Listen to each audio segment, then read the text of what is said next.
존경하고 사랑하는 우리 구독자 여러분 반갑습니다. 여러분의 천만 라디오 천혜자입니다.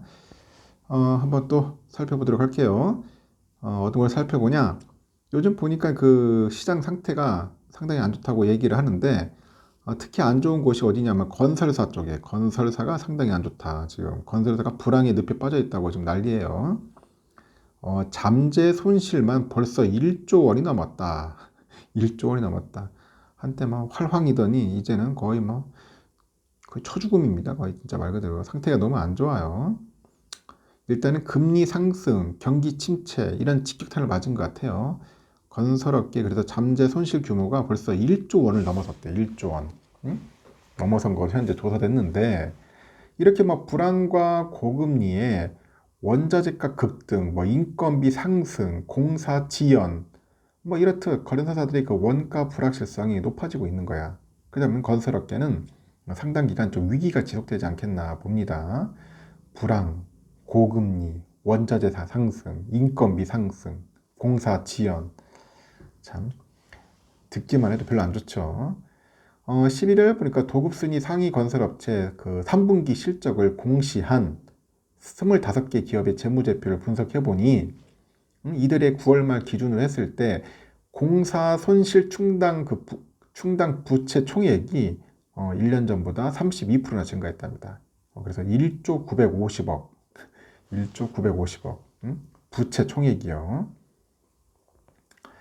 공사 손실 그 충당 부채는 당초에 추산한 것보다 공사 원가가 이제 증가를 해가지고 이제 건설 사업이 적자로 돌아선다는 거죠. 하여튼 그렇게 예측되면서 적자 규모만큼 손실로 처리한 것을 뜻하는데 이 공사 손실 충당 부채가 크면은 건설사가 손해를 보게 가지고 사업을 진행 중인 현장이 늘어나는 겁니다.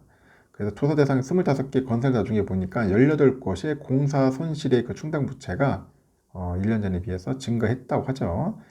도급순위 1등이 어디냐 봤더니 삼성물산이네. 이 삼성물산의 공사 손실 충당 부채가 지난해 3분기 말 776억에서 올해는 9월 말에 1144억 원으로 한 47% 늘었어요. 47% 늘었고 도급순위 5위 GS건설도 역시 같은 기간에 관련 부채가 514억에서 1067억으로 두 배나 불어났다.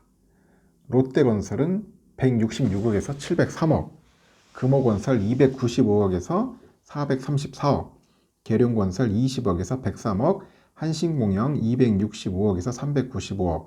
하여튼 공사 손실 충당 부채가 1년 만에 급증을 해버리는 거예요. 그래서 건설업계가 이자 비용하고 원자재가 인건비가 급등한 데다가 경기 악화로 공사 기간이 늘어나다 보니 주요 건설사들의 공사 손실 충당 부채가 치솟은 것으로 이제 분석이 되는 건데 이 공사 손실 충당 부채는 진행 중인 도급 계약에서 그 예상되는 손실로 확정된 건 아닌데 4분기에도 물가하고 금리 상승이 지속이 돼서 대부분 건설사의 재무 여건은 더 악화됐을 것으로 우려되는 것 같아요. 또 한국은행이 또 10월 달에 빅스텝 했죠. 단행했고 지난달에도 추가로 금리를 0.25% 올린 가운데 그 한국신용평가 등은 최근 국내 건설업종의 신용 등급 전망을 아주 부정적으로 평가하는 것 같아. 그 내년까지 경영 위기가 이어질 것이다. 그렇게 이야기를 하는 겁니다. 안 좋을 것이다. 상당히 지금 굉장히 우울합니다. 이런 내용들을 보면은. 그래서 요즘 또 코스피 지수가 한 2,400선을 밑돌고 있잖아요. 이렇게 부진한 흐름을 보이고 있어요. 여러분들 아시다시피. 그 미국의 월가에서 3대 투자은행들, IB들이 내년 국내 증시 눈높이를 한 2,700에서 한 2,800선으로 올려 잡아서 눈길을 끌었습니다. 저도 깜짝 놀랐어요. 얘들이 갑자기 이렇게 높게 잡지? 2,700, 2,800까지. 가능할까? 그런 생각도 들었어요. 그 국내 다수 증권사들이 내년에 코스피 예상 밴드를 한 2,000에서 2,600으로 잡고 있단 말이야. 국내 애들은 낮게 잡는데 국외 애들은 높게 잡아. 그러니까 서로 이제 비교하니까 많은 차이가 있습니다. 보니까 많은 차이가 있어. 누구 말이 맞을까 상당히 궁금해요. 그래서 금투업계 보면은 모건 스탠리 애들이 이제 그래요. 이달 초에 2023년 한국 전망 보고서를 냈더라고. 코스피 지수가 2,750까지 간대요. 2,750까지. 과연 갈까? 상당히 궁금한데. 모건 스탠리 애들이. 이렇게 냈고 코스피 지수가 2,750까지 오를 것 같다. 이전의 전망치는 2600선이었어. 근데 이걸보다 올렸다는 거지. 2750으로. 이렇게 코스피 지수가 약세장에서 최소 2100까지 밀릴 수는 있지만은 이 강세장에서는 3000까지 오를 수 있다고 이제 전망을 하는 겁니다. 강세장 3000까지 간다. 모건 스탠리가 코스피 전망치를 상향 조정한 이유에 대해서는 그 매크로 환경하고 대내외 정책 요소들을 종합해 보니 내년 코스피의 하방 압력보다는 상방 압력이 높다.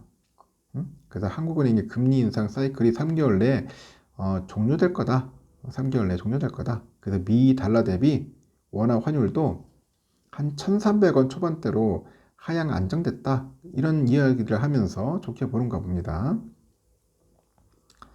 또 시장이 향후 경기 침체로 인해서 기업 이익 하락을 이미 반영해서 하락한 만큼 앞으로는 24년 이익 전망에 대해서 관심이 쏠릴 것이라고 하는데 내년 하반기 또는 24년 이익 상승 추세에 따라서 코스피는 우상향할 수 있다. 그러니까 코스피는 우상향할 수 있다고 그런 이야기를 하는 겁니다.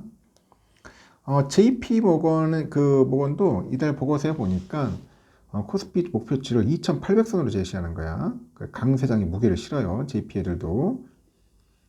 골드만삭스도 그래요. 지난달 말 보고서 보니까 코스피 목표를 2750으로 보는 거야. 골드만삭스는 그 한국에 대한 투자 의견을 상향을 해가지고 중립에서 비중 확대하랍니다. 오버웨이트 비중 확대하랍니다. 반면에 국내 증권사들은 내년 증시 전망 보고서를 통해서 외국계들보다는 아주 박한 평가를 냈어요. 내년 코스피 전망치를 내놓은 15개 그 증권사 코스피 예상 밴드 보니 2000에서 2800선이야. 뭐 한국투자증권, 삼성, 키움, SK, IBK 이런 애들이 내년 코스피 밴드 하단으로 한 2000선으로 봐. 2000선. 2000으로 본다. 더 떨어진다는 거지. 그러면 지금으로 봤을 때는 뭐 한 15% 이상 20% 떨어지는 거죠.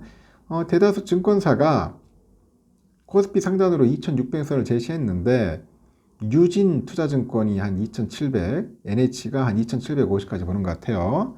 IBK는 이보다 더 높은 2800을 제시하더라고요. IBK.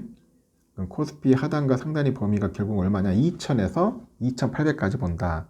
아주 스펙트럼이 넓네요. 쭉 보는 것 같아요. 2000에서 2800 정도. 이렇게 증권사들은 내년 코스피가 상저하고 흐름을 보일 것이다. 그런 것 같아요. 상저하고 최소 내년 1분기까지는 긴축 흐름이 지속돼 가지고 부진한 흐름을 보일 거라고 얘기하는 것 같아요. 그래서 통화 긴축의 충격이 이제 경제 전반에 스며들어서 코스피는 상반기에 부진한 흐름을 보일 수 있다고 해요. 상반기에 부진하다. 근데 하반기에는 긴축 사이클 종료 그리고 기업 실적 회복 이것 등에 힘입어서 지수 레벨이 단계적으로 올라갈 수 있다. 그렇게 분석들을 해요. 특히 기업들의 실적 부진이 주가의 발목을 잡을 것으로 보는데 저도 그럴 것 같아요. 실적이 중요하다. 실적 떨어지면은 주가 떨어질 수밖에 없어. NHS도 그래요. 한 자릿수 이상의 이익 성장이 예상되는 S&P 500과 달리 코스피 기업 이익은 올해와 내년 전년 대비 감익이 우려된다.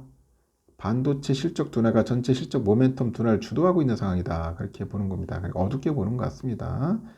다만 내후년의 기대감을 선반영하는 측면에서 내년 국내 증시가 하반기에는 강세장을 나타낼 것이다. 그러니까 내년에 국내 증시가 하반기 강세장.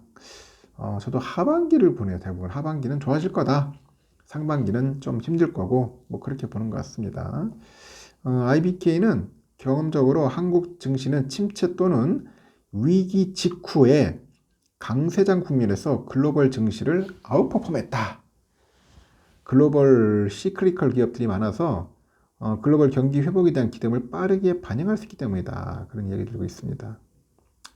뭐 증권사들이 잘 못 맞추더라고요. 보니까 똑똑한 사람들 다 모아놓고 하더라도 주가 예측, 증시 예측이 참 힘들 겁니다. 작년만 해도 3,600 간다고 다들 떠들었는데 결국은 3,600이 아니라 뭐 2,200까지 떨어지니까 이렇게 어려워요. 어려운데 경기 상황은 그렇게 썩 좋지는 않을 것 같아요. 않을 것 같은데 이제 회복이 되면 무섭게 튀고 올라오지 않겠냐? 뭐 그렇게 보는 것 같습니다. 여러분들은 어떻게 봅니까? 그러면 주가가 막 빠질 때 이때가 기회겠네. 또 치고 올라가면은 또 올라갈 수 있으니까 어렵고 힘들 때가 중요하다는 거잖아. 어렵고 힘들 때가 가장 중요한 시기이다. 이 시기를 여러분들 잘 보내야 합니다. 현명하게. 알겠죠? 여기까지 하겠습니다.